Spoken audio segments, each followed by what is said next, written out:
Hey everybody, it's Mike. Welcome back to the shop. Tonight we've got a 2011, I believe it is, Volkswagen Touareg with the 3.0 turbo diesel engine in it. The owner recently had it into the dealership for some warranty work. One of the items that they had mentioned was the right bank valve cover was leaking. So I went ahead and picked up, they asked me to see if I could replace it, so I went ahead and picked up the gasket for it. I also went ahead and picked up new sealing washers for the underneath of the injectors, where the injectors mate with the head, with the combustion chamber. I haven't had the greatest luck with disturbing those and then putting them back and not having them leak, so anytime now I pull an injector, I just make sure and replace those sealing washers. So let's go ahead and dive into this. A couple of things to keep in mind is Volkswagen and Audi both love their triple squares, so if you're going to work on these, make sure you pick yourself up a decent set of triple squares. I had a couple of different sizes, but I recently just picked up a full set to have on hand. But anyway, so I'm going to get my light mounted up underneath here into the hood. We'll get this engine cover off and dive into it. Probably the first things we're going to be doing is pulling the air box and this engine cover, getting it out of the way, and then that'll open up this side here. So let's get going. I thought worth mentioning that the owner, I asked if it was okay if I videotape this to show others how to do these. She asked if I kept it family friendly, so that's why I've got the covers on, covering up the headlights. So nothing to see here. Engine cover here just pops up and off some detents. Get it out of the way.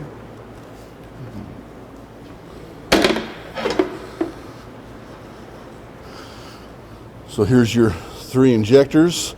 We're going to get this intake duct here out of the way next, and then move some hoses here out of the way, and then we'll start unhooking return lines and so forth from the injectors. So we'll undo, we'll get this hose out of the way here. Just fold it out of the way over here and catch it by the air box. Undo the clip for the mass airflow sensor. Tuck it down here out of the way. Now these constant tension clamps, ordinarily I've used these KD style of clamp or compression tools for years, and they've worked out really well. Sometimes they're a little problematic with the little pawl that doesn't seem to activate it's very sensitive, let's put it that way. I switched over to this style a couple years ago, and I really like this style. It has you can grab it from the side of the clamp, the end of the clamp. Those work really well, but I just recently purchased a set of these Knipex for small and large, and I like the way that they swivel. They've got these swivel ends in them, and you can adjust them for the various clamps. So I've read good things about these, heard good things about them. I'm going to try them firsthand here and see how I really like them. Well, first impression is they orientate themselves onto the clamp very easily, very nicely, matter of fact, very nicely. And another thing I noticed is, I don't know if that's showing up on camera, but the dealership, when they had this off, they had not put that clamp back on, and that is on the engine side of the mass airflow sensor. So if that was sucking air through there, that's unmetered air, so that's not a good thing. So I'll have to make sure and point that out. But you can see how nice these pliers grab. I mean, they self-orientate very well going onto the clamp. Grab a hold of it. I kind of like them so far. That's only the first clamp I've undone, but it was nice to not have to take 2 hands to reach in there and get the little pads orientated. Grab it, pops right off. So far, first clamp, Knipex is a win. Okay, got that out of the way. Now let's go ahead and pop a couple of these small clips up and out of the way and get some wiring moved so not to damage them.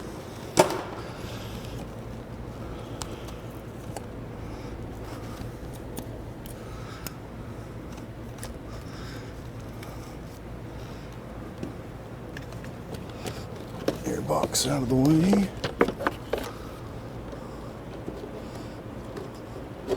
Air filter could use a replacement. It's getting, yeah. Air filter could definitely use a replacement. It's getting quite dirty, so I'll recommend that. All right, let's go ahead. Now that I got this loom loose from the rocker cover, go ahead and pull that electrical connector out of the way and tuck it over here by the mass airflow wiring. And vacuum. Actually, I think that's a vapor. That's a vapor line. Get that out of the way. Got everything undone here. Looks like we've got, I'm guessing it's on the fuel rails, so I'm thinking that's the fuel pressure sensor. Undo it so we can move it temporarily out of the way. There's a metal bracket that goes along the back of the rocker cover here that is holding this main loom, the connector, sorry, for this main loom, and then also where the loom wiring for the fuel injector fuel pressure sensor is located. So we can take that bracket out of the way. There's one clip missing, or not missing, that I missed or overlooked. These Christmas trees, sometimes you can just walk them back and forth and it helps get them out of their the hole that they're orientated into. Okay, there's that out of the way.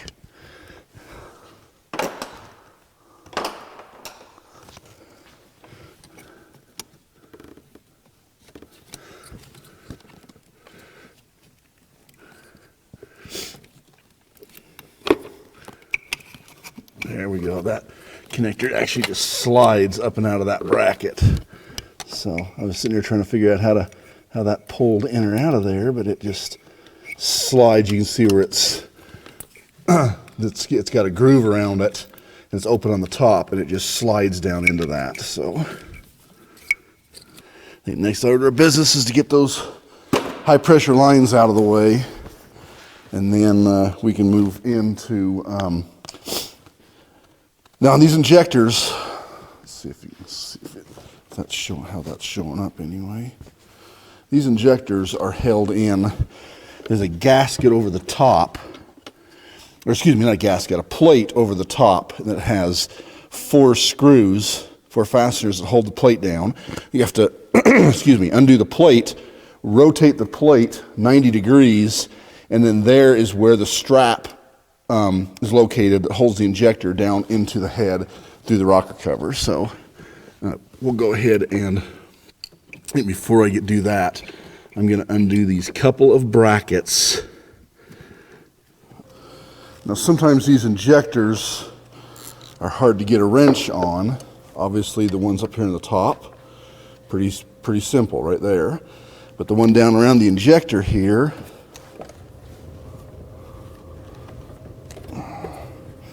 you can see it's kind of hard to get a straight shot. So that's where I prefer to use a crow's foot, so you don't damage either the ferrule nut or the plastic where the connector is for the injector. So we'll go ahead and pull that line off and out of the way. There's front cylinder. I believe that's number 4. Okay, next injector. Now you want to be careful also, because right next to where the injector is, that was tight. There's a little, that's where your plastic little nipple is for the return line. So you want to be very careful you don't catch that as the wrench or as the socket's coming around. You don't want to damage that. Kind of glad I put that other towel over there, catching some of this diesel that's running out. Okay, yes. And last injector.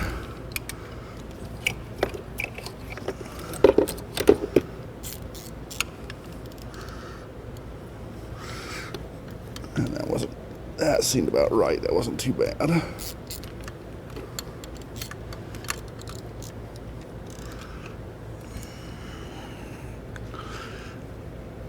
Right.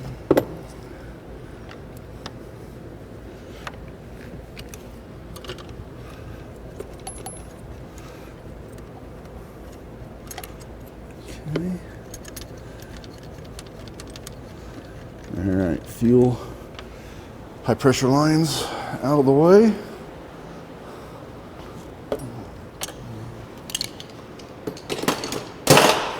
Now let's go ahead and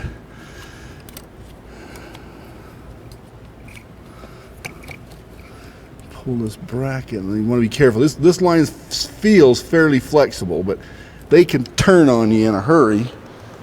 With 100, I think this has got a little over 100,000 miles on it, but they can kind of turn on you when you're least expecting it and snap on you. So as they age, they become less and less pliable. But like I said, this one isn't too awfully bad. So I'm just going to use a really small bungee cord, pull it, hold it over here out of the way. Actually, I'm going to capture this, which will therefore capture that one. There we go. Like that better.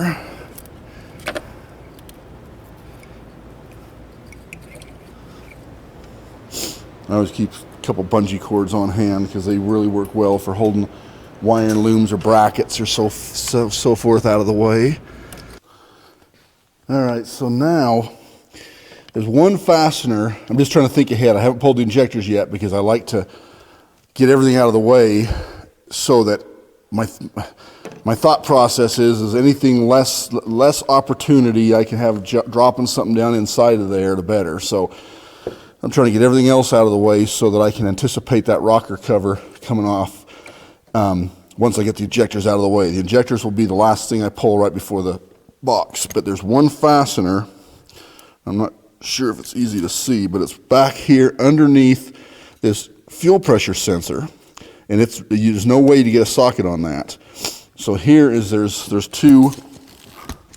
Looks like these are an M10 triple squares that we will remove, and that will hopefully, like I said, this is all new to me. I have not done this job before, but hopefully that will allow just enough movement in this fuel rail that will allow, and I think I'm noticing right now, all the bolts for the rocker cover, I thought they were triple squares. They look like they're actually just a regular Torx. So that was kind of unexpected.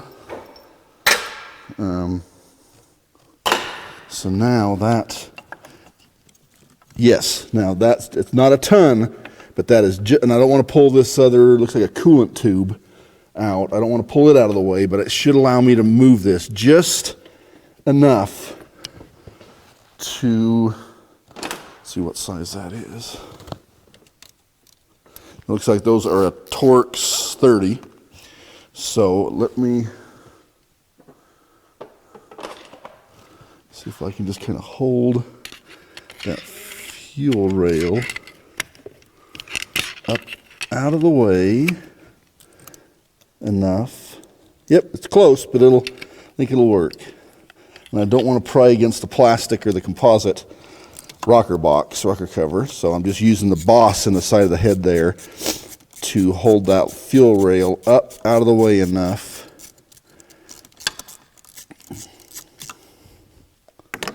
that will allow that screw. Yep.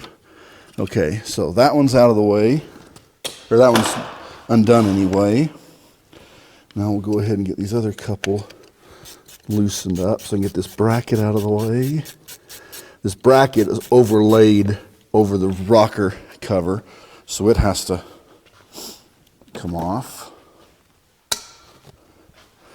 And then there's a lower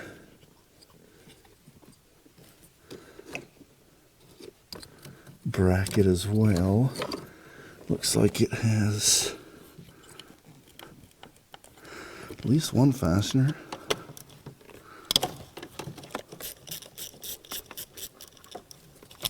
Yeah, one fastener holding this on. So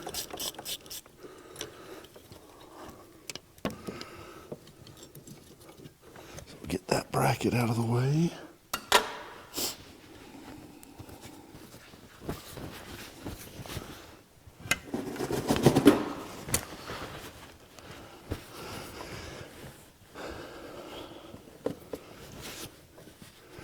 And that opens up the whole rocker cover there, with the exception of this one bracket, and it looks like it might, I have to grab a mirror, it might have another bolt back behind the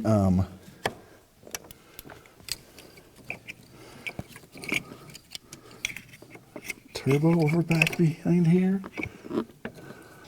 This is probably the hands down the worst bolt I've had to get to so far in this job. Other than that, it's been going pretty smoothly. This bracket right here at the far back, looks like right above the, oh, I don't know if that's the turbo, but it's probably, yeah, it might be the turbo housing. Because here's your intercooler pipe. So yeah, it's probably the turbo housing. Anyway, right, there's one bolt that goes right here on top of the rocker box. The bracket goes up, loops over, and right under the intake duct that we took off first, the spigot for the intake, the bracket goes over, it 90s over, and there's a bolt down underneath going into the back of the head. I'm not going to lie, it's not an easy one to get to. So I had to play with a configuration. It's a Torx 35, I believe. Torx 30, sorry. And then I used a short, stubby extension and my swivel head ratchet, and I had to put it at quite an extreme angle. Then I had to reach up and over back here with my right hand and be able to guide the socket on. And then once I got it on, you only have, and you need a fine tooth ratchet because you only have a couple degree swing to break that loose. Okay, I think I found the trick on this. Once you use the swivel head ratchet to get the fastener broke loose, I couldn't quite get my fingers in there to turn it, but I took the socket off and put a 4-inch extension on it.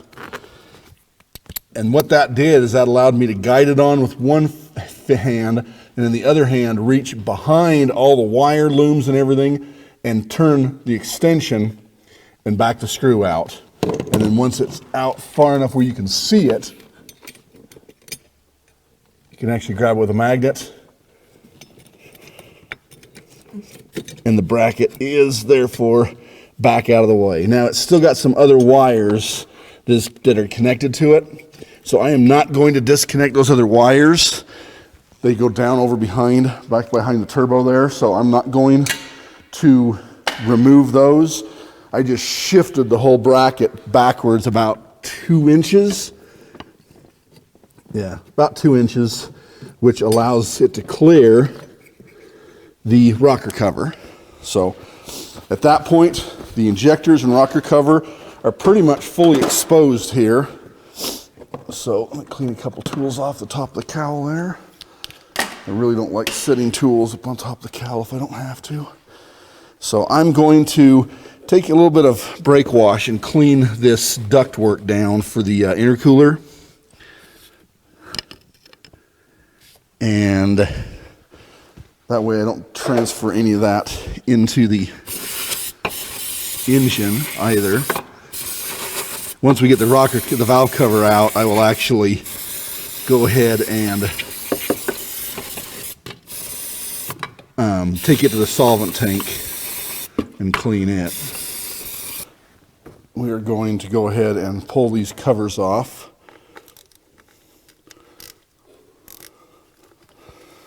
For the, this is a T25 Torx bit. So we'll go ahead and pull, I think I'll just crack all these loose. I bought a set of these Blue Point fine tooth quarter drive bit drivers. Recently, there's a positive angle, reverse angle, and a straight. And I've been chomping at the bit to try them out. I like how fine-toothed they are. Boy, I wish I would have had these a couple weeks ago when I was doing the blend door motor on my Duramax. One fastener was kind of a bear to get to, and I would have liked to have had this thinner head bit driver for it. Okay, with all the screws out, we'll go ahead and get these little plates pried up so I can turn, there we go, turn them 90 degrees, and then you've got two, looks like probably 10 millimeter fastener or nuts. Yep, 10 millimeter.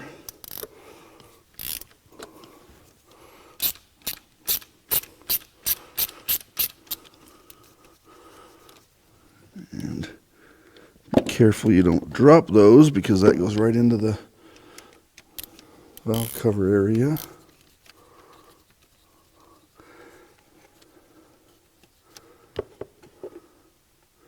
I'll have to look at the specs on these going back together. Okay, now let's see if that, you want to be careful prying. That injector actually came right up, and it did come up with the sealing washer. So it doesn't look like this one's been leaking. Sometimes you can tell if you get carbon up above this sealing washer, then that means it's been leaking. In all honesty, this sealing washer looks fairly new, and this injector doesn't look too old. If I remember right, I think they said they had 5 out of the 6 injectors on this thing replaced under warranty. So that could very well explain that sealing washer. I'm going to get a magnet handy here to grab those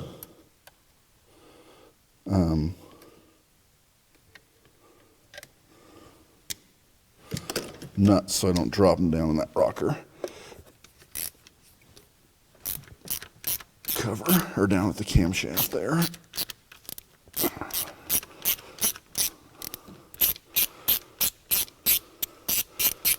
Sometimes a magnet can actually give you a false sense of security, so I'm sometimes reluctant to use them for things like this, because you think you got it with a magnet, and then all of a sudden the magnet, you bump something or something. So if I can, see, you can kind of roll it off the stud and then grab it with your finger, force it into the socket with your finger, and then lift it out. That is generally my preferred method. You can't get it out by a couple little twists like that. Now this one's not as clean, but doesn't look bad. Sealing washer is not quite as clean. I'll show an overview here in a second. But if not, they make a slide hammer that threads onto the ferrule, or the thread where the high pressure line goes, and then a couple taps, and it usually pulls them right up and out. If you can't get them with a couple of twists. But these are so far walking out very easily. And all of them have come out. Yeah, this is definitely the, I wouldn't say dirtiest, grimiest, but it's not the cleanest.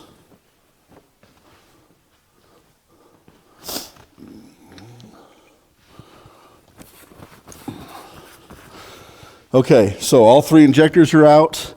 The bores actually look very clean. So interesting fact on these, I was reading about it, and I was curious because I wanted to see it firsthand. Like I said, this is the first one of these jobs I've done, but I've been reading about between the upper and lower O-rings on the injectors,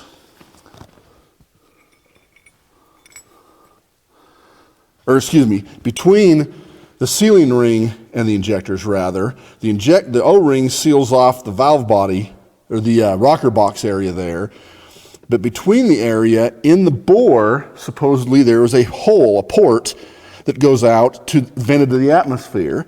So a lot of times people were seeing a tar-like substance out on their exhaust manifolds, thinking it was a valve cover leak, when in all honesty, it was this sealing ring that was leaking, allowing combustion gases with diesel in them to come up and go out that bore, out to the atmosphere, out to the right where it drips onto the exhaust manifold. So when I pulled these out, first thing I was looking for was any carbon buildup in this area here, letting me know that those sealing rings had failed. That does not look to be the case here. All of these look to be in really good shape. So this is more, and I could tell this substance here was oil. It wasn't that nasty tar-like substance that you get when diesel gets hot and it just leaves the petroleum behind. So this didn't look like that when they brought it into me last night. So I didn't think that was it, but I was curious when I tore into it. But yeah, these sealing rings, and actually some people were saying these sealing rings, if they let go long enough, you'll hear the exhaust tick, because like I said, that's combustion gases going right past this washer and out to the vent of the atmosphere, out to by right above this turbo or this intercooler line onto the manifold. I don't see any evidence of that down here. But, and all these sealing rings look really good. Some of the people were reporting that those sealing rings, those sealing washers, were deteriorated and eroded away because they had been let go so long that those combustion gases and everything just come past and just eroded them away. But these all look to be in really good shape. There's nothing, I don't see anything really down in the bore. So I think I'm just going to be able to wipe these out with maybe a clean cloth and some compressed air.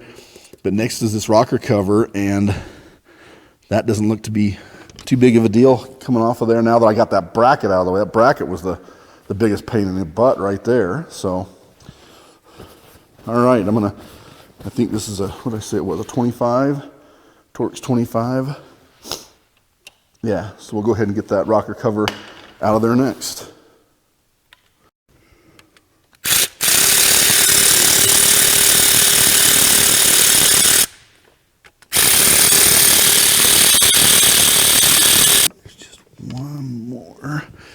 There, can't quite get the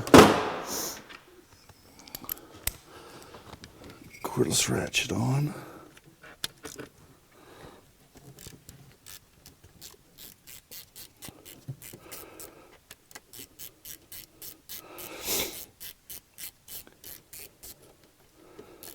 Sorry, I'm sniffling a little bit here. I'm just getting over a head cold that kind of kicked my butt the last week or so. Been anxious to get over this cold so I get back to some normality. And I apologize, the heater just kicked on here, so luckily it's fairly quiet. This Reznor that I put in here, I had a Modine hot dog in my last shop, and my hell, when that thing come on, it sounded like a jet engine taking off. And originally I had a Reznor in my last shop, a 75,000 BTU, and it was a nice unit, nice heater. And then as it got some age and parts and stuff were getting harder and harder to find for it, because I was in that shop for 25 years or so. Parts were getting harder and harder to find, so I had upgraded to a Reznor just about a couple of years before we moved. I really wasn't planning on moving. So we bought a new HVAC system for the house and reshingled the house and the shop and everything, and I went ahead and put a new heater in the shop as well, and with the intentions that we were going to die there. But then my Sanford and Son neighbor, white trash neighbor, moved in next door and kind of changed our plans, so we left somebody a really nice, well-maintained home and moved into one that required a shit ton of work. So anyway, in this shop, I put 150,000 BTU Reznor in it, and man, I really like it. It maintains the heat really well. It's quiet. All right, there's the valve cover out of the way.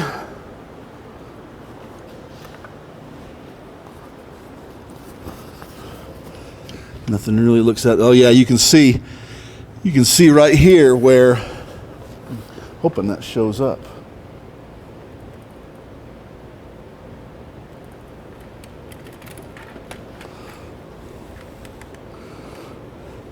If you look down along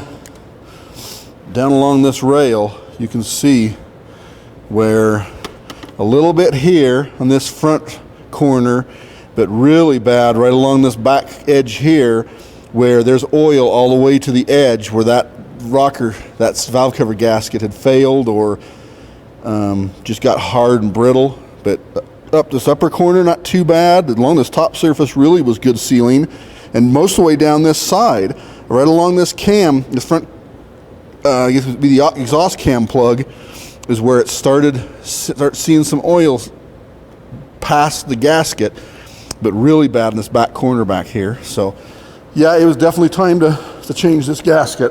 I hate leaks anyway, and I think the owner of this car feels the same way. So all right, let's go ahead and I'm going to clean the parts up and get everything ready for reassembly. And you probably don't need to see me cleaning parts in the solvent tank though. All right, old gasket removed. It actually is still fairly pliable. Don't really see any reason why it failed. And even the areas that were questionable, the ribs are still there. So, but over time they just kind of flatten out and become less good at sealing. So we're putting the new, here's the new, it's a Molly. Here's the new part number is a VS50668SR. There's the gasket for that. Excuse me. The sealing rings. I got these from the actual Volkswagen local dealer. Part number on these is a 059130519. And I picked up 3 new ones of these that will go under the injectors into the, as I put it back into the injector bore. Now on the gasket, when you're putting it back into it's got a groove, it slits in, you can't put it in wrong, but push up on the fasteners, or I shouldn't say up, just push them through and then work the gasket around that, and it actually holds the fastener in place. But if you don't do that, what can happen with this style of gasket is as you're tightening, pushing the fastener through, as you're tightening it, if it's not already if it hasn't already been guided over that, I see, if I push that down in the bore or in the gasket, right there in the groove, and then I push the fastener in, it pulls the gasket back out of the groove. And what can happen is if you're putting it back together and you do that, it can actually roll this and create a leak. So you want to make sure it is all the way down in that groove, and you worked the gasket around the fastener. That way when you put it down in place, see that one, try to do the same thing. That way when you put it down into place, you know that the gasket is in place and it's staying there. Some people will actually put sealant on these. I generally will just put a little bit where different mating surfaces, like a timing cover to a block or a head. I'll put a little bit of engine sealant, very little, just a little bit. I'm not a big fan. I've seen some people lay beads of sealant all around these rubber gaskets. I'm not a big fan of that because the gasket is supposed to do its job.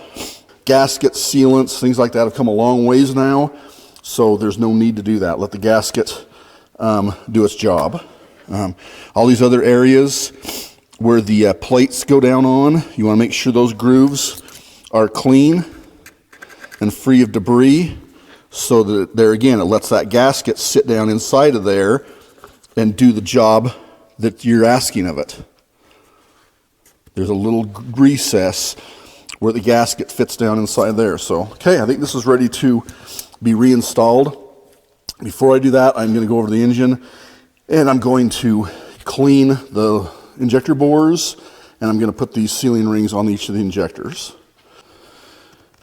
Now, these actually sealing rings are biting on pretty good onto these. Sometimes, like on the Duramax injectors, I will actually drop the sealing ring down inside the injector bore and then orientate it in place, because they don't want to stay on the end of the injector, and when you're trying to put the injector in, they'll drop off where you don't want them to, down in the black hole, down in the engine. But these actually, you've got to force those on there a little bit. So I'm fairly confident that those aren't going to come off. So those are in place. And I've taken a brass wire brush and just lightly gone around the end there to make sure there's no carbon where that sealing ring goes. And then, like I said, I'm just going to take a little bit of Sil Glide and apply it to these O-rings. Okay, now when it comes to cleaning out these injector bores, these ones look really good because there's no carbon or combustible gases up in the bores. So these ones here will be fairly straightforward. So when they have carbon built up, like that sealing ring has been washed or leaking and coming up through there, then they will require a brush. I've got a couple different size brushes that I use, like maybe I'll put it on the end of a drill and turn it really slowly and get down in there. But this particular one with not really any carbon down in there, just a little bit of oil residue, I'm just going to take a towel, push it down in the bore a little ways,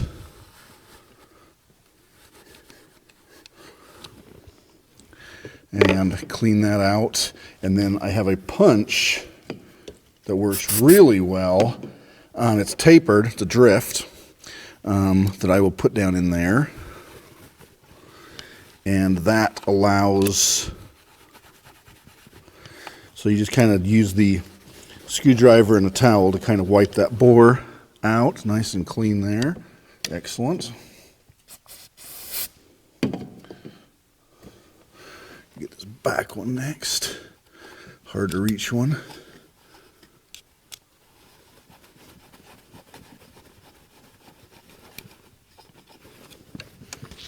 All right, looks good.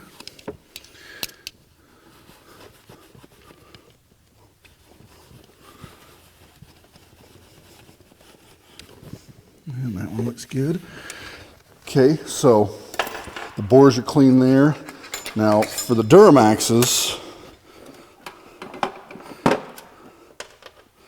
they're a little larger injector nozzle at the end. I just took an old drift and cut it off so it barely fits down in there. This one here is a smaller nozzle altogether, so I just got this old Mac drift, and I will put it down in, and basically it'll seal off that injector hole. Go ahead and spray a little bit of brake wash down in there, and take some compressed air, and put your safety squints on.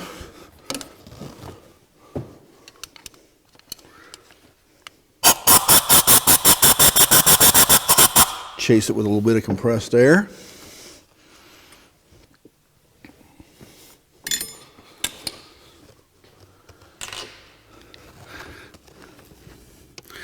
Beautiful, nice and clean all the way down in. So I'll repeat that for the other two, and then I'll come in and I'll see if I can shoot the camera down in the bore there and see if I can get anything. All right, so there's the injector bores after cleaning, all ready to receive the injectors.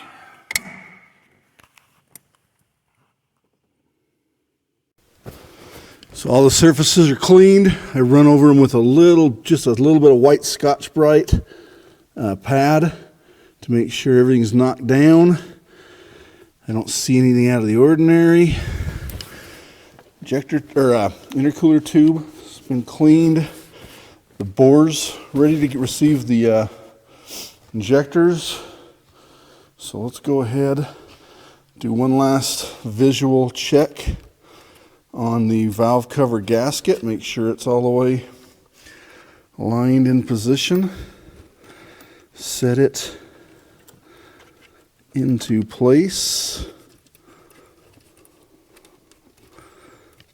Start a couple of fasteners.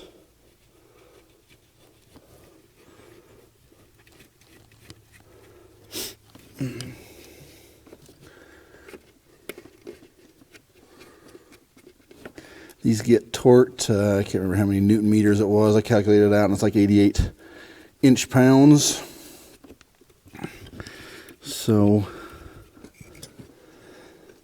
I didn't grab my digital torque wrench. I'm going to use the old trusty Mac.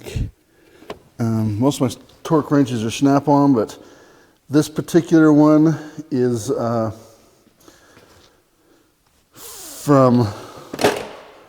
got from my old mentor before he passed away. Well, long before he passed away, actually. I picked it up from him probably 30 years ago. He replaced it and upgraded, and so it's got sentimental value to me, but I'm going to use it. Just going to snug these down very lightly. I like to start from the inside and work my way out. I'm not exactly sure what the sequence on this is. Some of the manufacturers I've noticed lately, they actually show, like on valve covers and intake manifolds and so forth, torquing from the outside in. I'm not an engineer. I don't know what exactly their reasoning is there, but that to me doesn't make a lot of sense. I have always looked at things like if you had a blanket on a bed, if you started from the outside trying to straighten it and pushing it in, you'd have a big wrinkle or a ripple in the middle. So I've always started from the center and diagonally worked my way out like you'd flatten out a blanket on a bed. So that has just stuck with me over the last 30 years of my career, and I still pry bar here. I still torque things down in that sequence today. So right, wrong, or indifferent, that's just the way I do it. And holding the fuel rail up out of the way so I can get to this one fastener under the fuel pressure sensor. Lightly snug it down. And this one in the lower corner.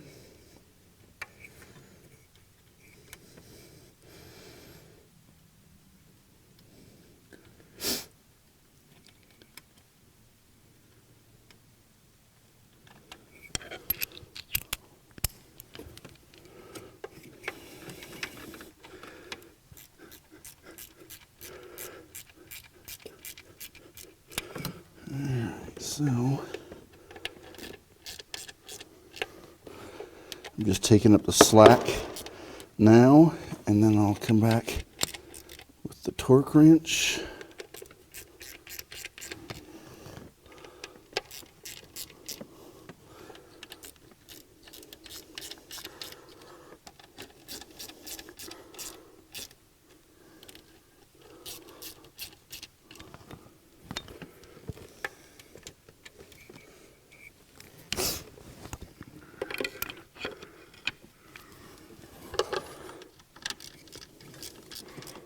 Okay, let's grab the torque wrench and come in and torque those to 88 inch-pounds.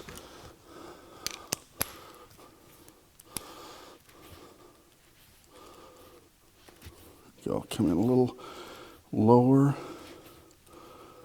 come in around 50 to start with maybe.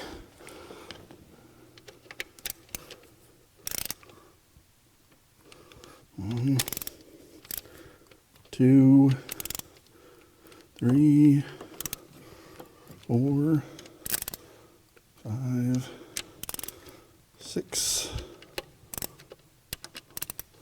7,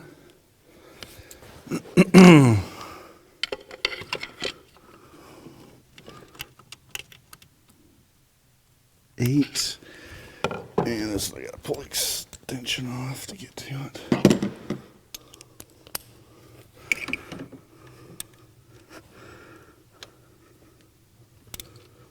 9. Okay, let's go up to 88 inch-pounds.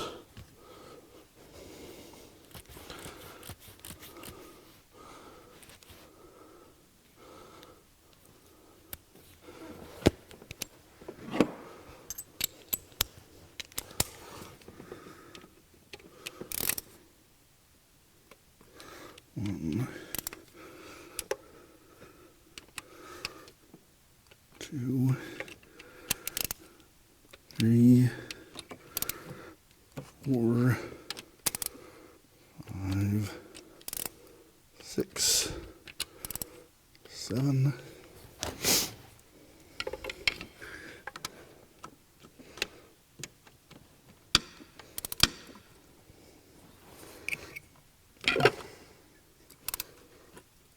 8, and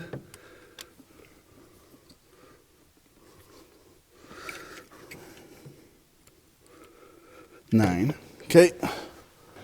Getting this back bolt in for this bracket, I know some shops would probably just say screw it and leave the bolt out, but that's not the way we do things here, and that's not the right way to do it. So put it back in.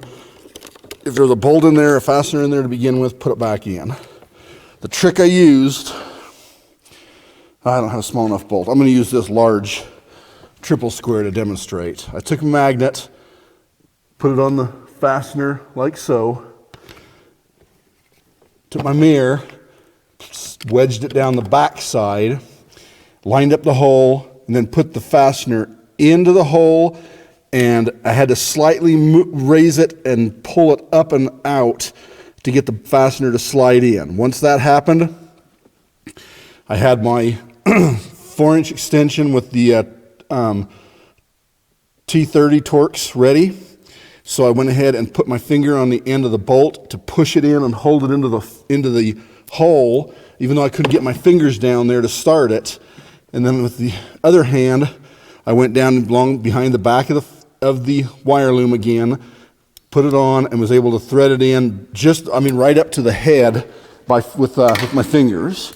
So now at that point, now I will do the reverse with the short extension, swivel head, snap-on ratchet here. And like I said, and the thing I like about this one is it allows me to pivot and put the force right in line with that fastener.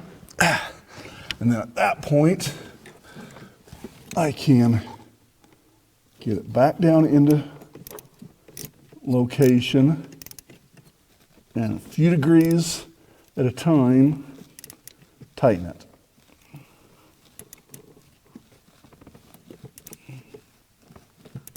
Now, I have not tightened the one in the top of the valve cover. I'll tighten this one because this one's going into a aluminum head. Tighten that one first. Then I will come down here, and it looks like it's positioned this bracket correctly in the valve cover. So now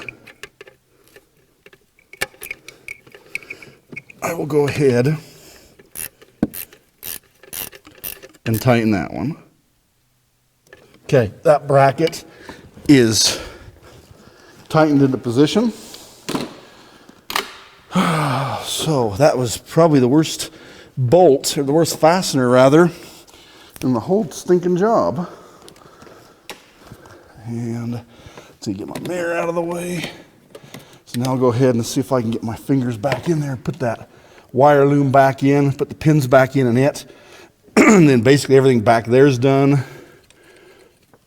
Actually, while I'm right here, I'm going to go ahead and put these fasteners back into the fuel rail, holding the fuel rail down to the head. See this how I have the fastener for the valve cover torqued on that one.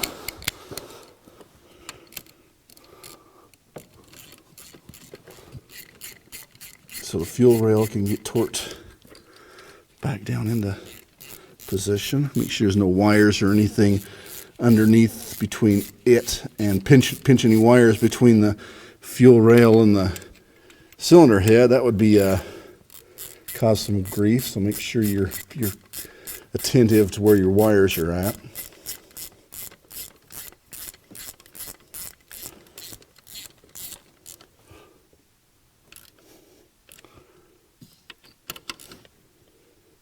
Okay.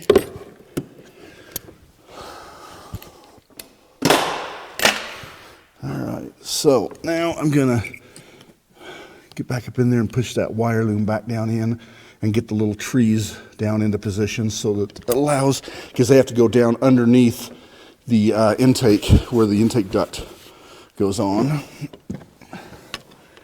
So move that gently down into place. All right, so that looms back into place. Now we can go ahead and put the injectors in. I'm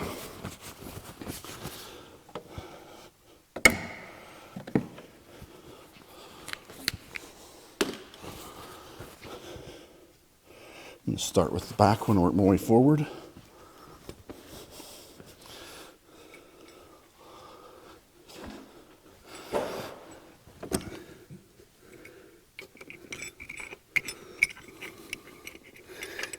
You want to make sure you have the injector orientated in the right manner.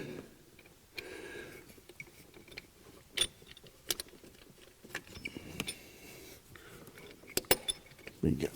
Snap down into place. That's the sill glide to help slide that lifter, or that injector, God, I keep calling them lifters, that injector back into the injector bore. The plate has two large holes and then a narrow one in the middle, that narrow one, and you got to make sure that bracket goes on so it's convex with the face concave going down in. So as you put the nuts on, you're basically trying to straighten that strap clamp out. So at that point, let me find my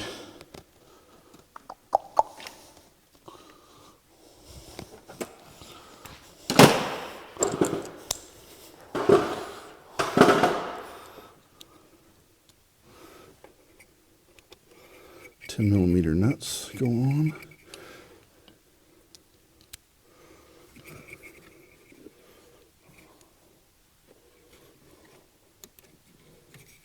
And again, hold your finger over that nut, keep it in the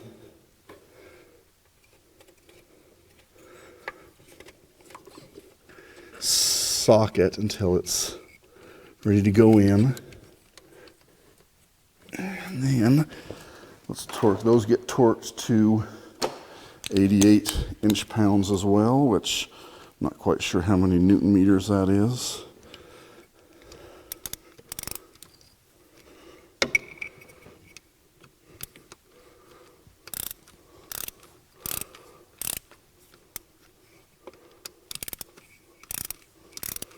Kind of work your way down. So I'm watching the threads in the top of the nuts and making sure that they're going, that strap clamp is going down evenly.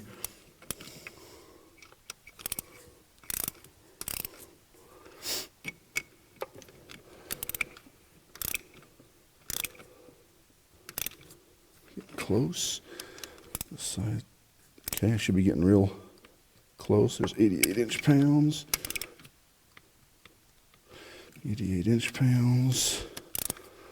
Okay, that injector's in place. Go ahead and turn that plate, get it in the gasket set down in place. Okay, now while I'm right here, I'm actually going to go ahead and put this bracket, now that I got it all washed and cleaned up, I'm going to go ahead and put this bracket back in place. This is what held this plastic connector, this loom.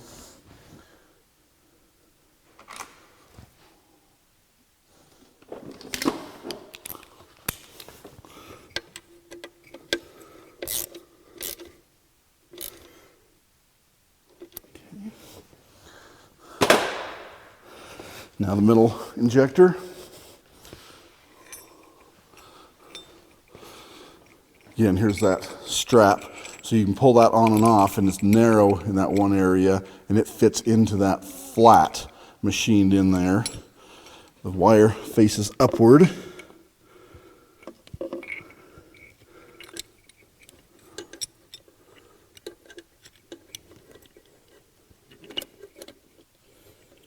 Get that orientated down into place. Okay, that injector's in place. And last injector, which is the front injector.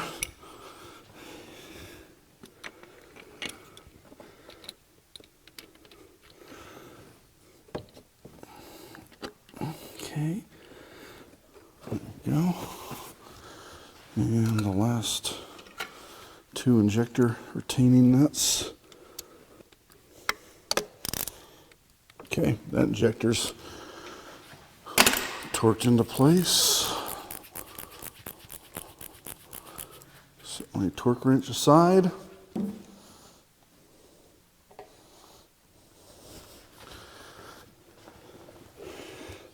Pick that around. All right, let's put those 8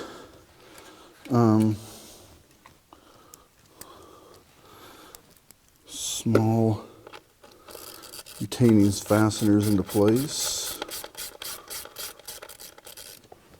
All right, so now continuing on, we're going to go ahead and let our wire loom fall back down into place and start connecting wires.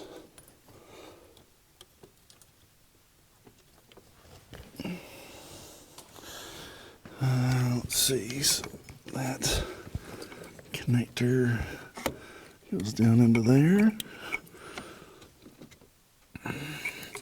This connector I'm going to slide back into the bracket. That there. I'll put all the barbs back in where they go.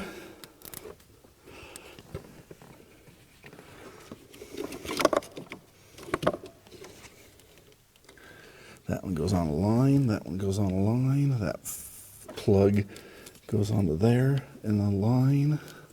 Oh, that goes on the upper bracket. Got one more bracket here that goes into place.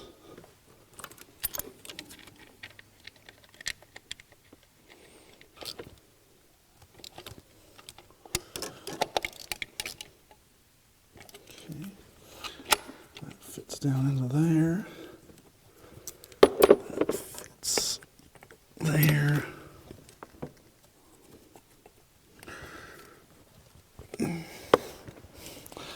That one doesn't want to stay down in there, so I'll put a little zip tie down around that one to hold it into place after I get the injector lines. So let's go ahead and get the injector lines put into place next.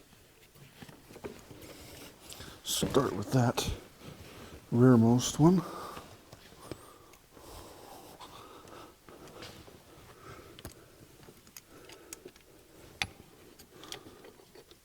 And one more injector line, high pressure line to go.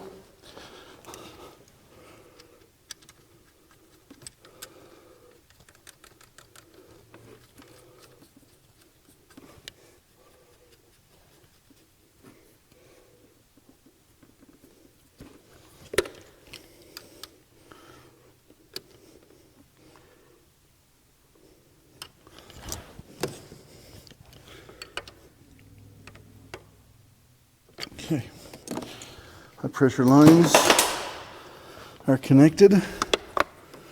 Now let's go ahead and, you know what, I'm going to put a little bit of Seal Glide. Just run my fingers over this return line with a little bit of Seal Glide.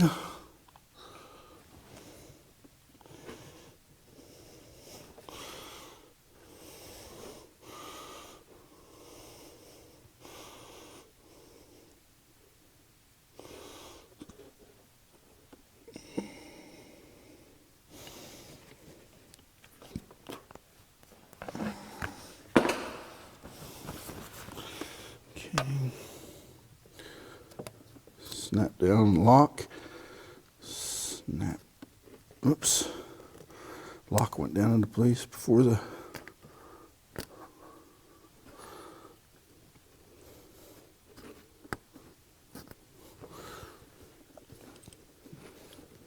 okay, fuel return lines are locked on, all the wiring's in place, that One goes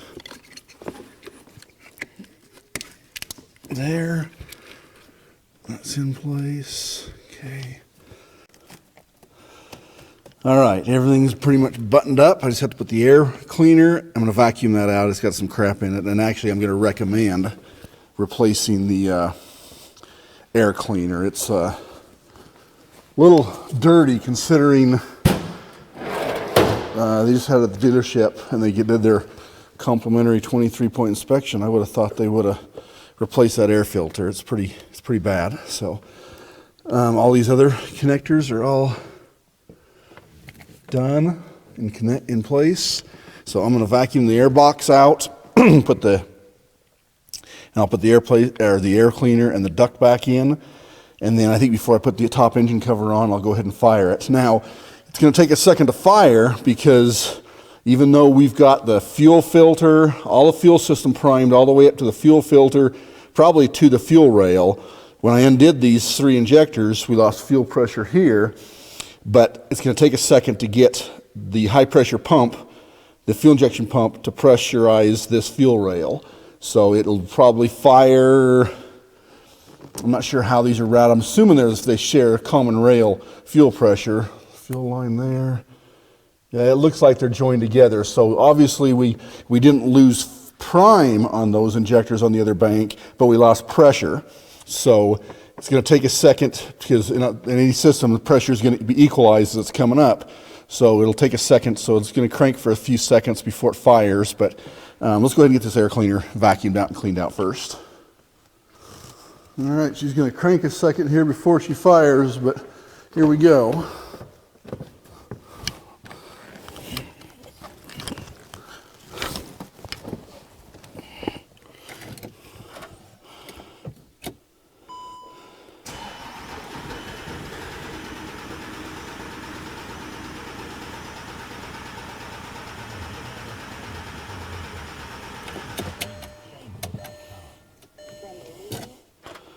Okay, we're going to let it sit for a second there. We'll try her again.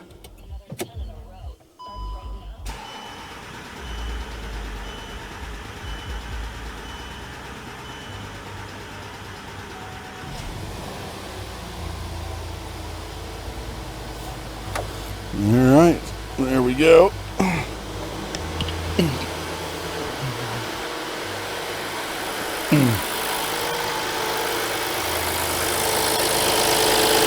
Give her a good once over, make sure there's no fuel leaks around any of the high pressure lines.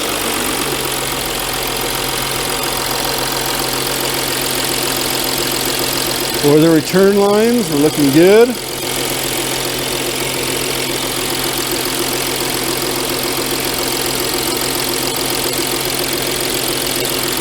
All right, I think that was a successful repair. Let's go ahead and put the engine cover on that I cleaned up.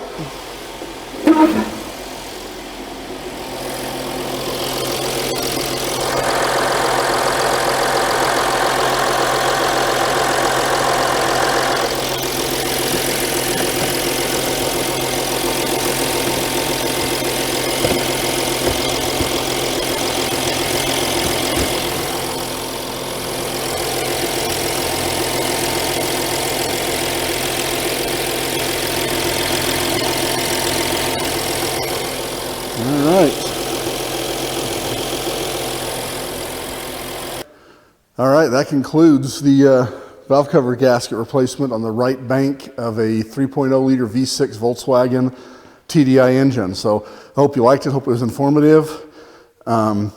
If you like it, give me a thumbs up, and I appreciate the comments. Like I said, it's not that difficult of a job, just takes a little bit of time, and make sure you pay attention to all the connectors and the orientation of that gasket, so when you set that valve cover in there. So thank you very much.